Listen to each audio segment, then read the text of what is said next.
Telefonare, inviare posta elettronica e consultare un sito internet. Da oggi si può anche nei rifugi delle Dolomiti Bellunesi grazie all'avvio del progetto Banda Larga Satellitare voluto dal CAI Veneto. L'installazione della strumentazione necessaria che approfitta del satellite che abbiamo, uno dei satelliti che abbiamo sopra la testa, che dà la possibilità al rifugio di avere tutte le coperture, dal telefono fisso, il Sommariva per esempio non ce l'ha, al telefono cellulare, alla posta elettronica, tutte le comunicazioni internet. La novità da ieri è realtà al rifugio Padova. Oggi i lavori di installazione sono proseguiti al rifugio Berti al Vallon Popera, domani al Vandelli nel gruppo del Sorapis, venerdì al Nuvolao. La prossima settimana lavori in corso al Boz, nel Feltrino, al Settimo Alpini a Belluno e al Sommariva. Inutile elencare i vantaggi per la clientela e per il rifugio stesso, che potrà essere controllato a distanza da una webcam, senza dimenticare l'importanza di questi collegamenti per la telemedicina.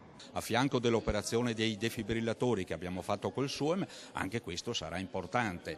Il SUEM in collegamento diretto sempre grazie alla banda larga satellitare. L'estate 2012 offre ai turisti una montagna decisamente all'avanguardia. Il progetto pilota è stato realizzato con il contributo della Regione Veneto, ma le novità non possono dirsi esaurite. Nel progetto d'eccellenza delle Dolomiti UNESCO, l'assessore Finozzi proprio ieri ha confermato che a Roma è arrivato l'ok e quindi di riflesso allargheremo a tutti i rifugi delle Dolomiti e delle altre parti del Veneto che vorranno aderire a questa banda larga.